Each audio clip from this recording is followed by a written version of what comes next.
What's up, you guys? Welcome back to the garage. We're gonna be starting part 1 of 2 of the garage restoration. So here's a quick look around my garage. Not much, but it only has 2 outlets. Started with only 2 outlets. So we're gonna change that. We're gonna add 5 more outlets, have 7 outlets around the garage, and we're gonna throw a 2-part video on how we did that.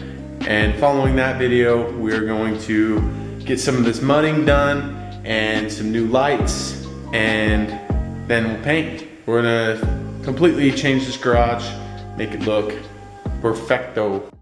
All right, you guys, I'm gonna go over a quick parts list, if you will. So what we need is some needle nose and some wire strippers. Those are both used for wiring the outlet. Yeah, I guess all of them are, but you need some wire strippers to strip back the insulation on the wire, and some needle nose to round out some nice fish hooks to go around your screws on your outlet.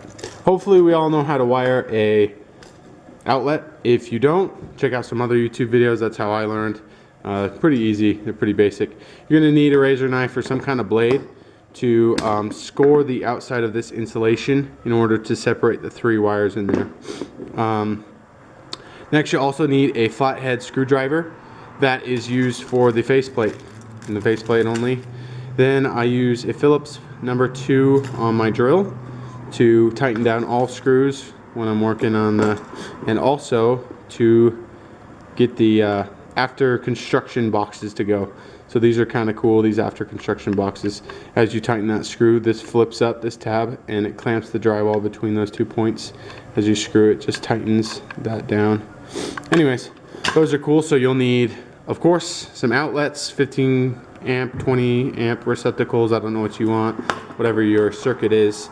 So these are 15 amp that I am wiring, and then is some aftermarket boxes if you already have your house constructed, and then some faceplates to go with it. I'm using 14-2 wire, so it just has a single ground and a hot and a neutral. So that's what kind of wire I'm using. Have more than enough. And then this here is just my electrical thing, and I just threw it up here because you're gonna need some wire nuts for pigtailing your grounds on. Anyways, that's the part list that I have for you guys that you guys will all need. So you're gonna need to pick up one of these. I mean, you can test it with anything, but these are just nice because they tell you how you wired it, if you wired it correct, or you have to reverse certain things. So this one's correctly wired, so that's a good thing, but also the power's on, which we do not like. And with that off, we have this off. It's always a good idea to test both. Both are good. Cool. All right. So it's a good idea just to always leave this in, just in case someone turns the power back on while you're working, and leave a sticky note on your breaker box so no one flips that on. So here, I'm gonna wire up with some 14-2 wire. I have some scrap before I use my big bundle. I'm gonna wire up to this 15 amp receptacle, and we're gonna wire another outlet 2 feet to the right. All right, so we obviously got some explaining to do right here. The attic just wasn't working for me. I got some vaulted ceilings, didn't work out, and so what I decided to do was run it down to the floor, run it along the floorboard. So I ran it down, cut some access holes to be able to drill through the 2x4s, and ran it up 2 feet to the right, and that's where I put my outlet. So here, as you see, I'm getting everything situated, and I'm actually cutting out the sheetrock to do some patchwork. What you do is you cut out a little bit bigger and measure the size and cut some sheetrock. We'll throw some tape, some mud. We'll clean it up real nice. We'll clean up all those holes, get them all patched and painted like it never happened.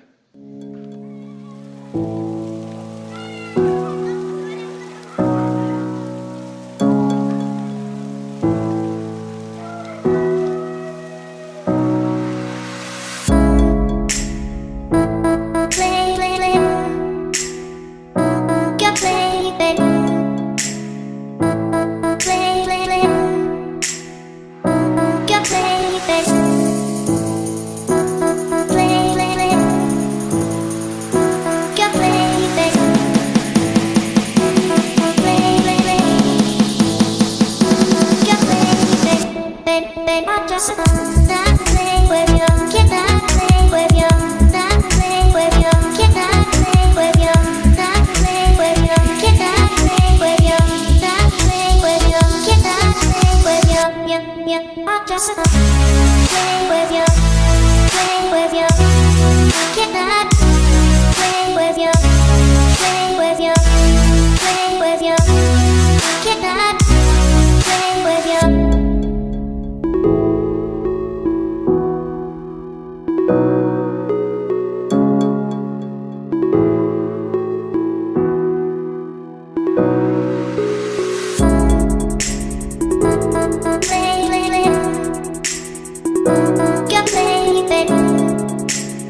this one, if you saw earlier, this is to wire this one.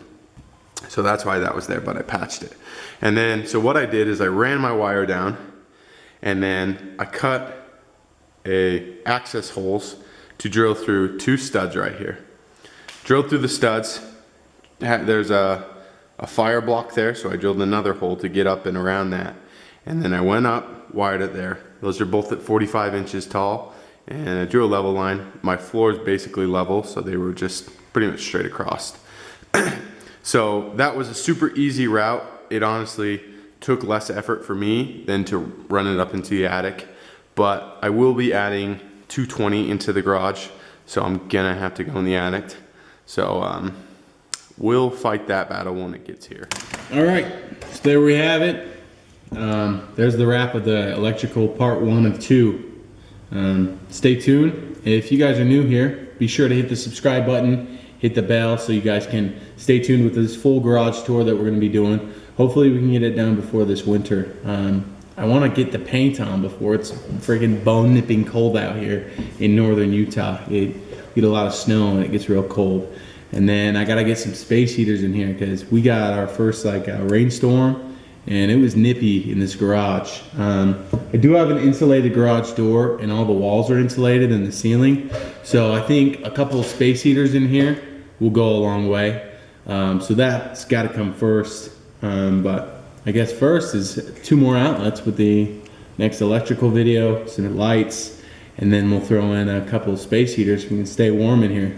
But anyways, you guys, throw down some comments if you guys want to see any other kind of videos. But as of right now, I'm focused on this garage because it needs some work. It's just some mud and kind of dirty, and I need to sweep and clean up all this. But I mean, thanks for watching, you guys. Till next time, we'll see ya.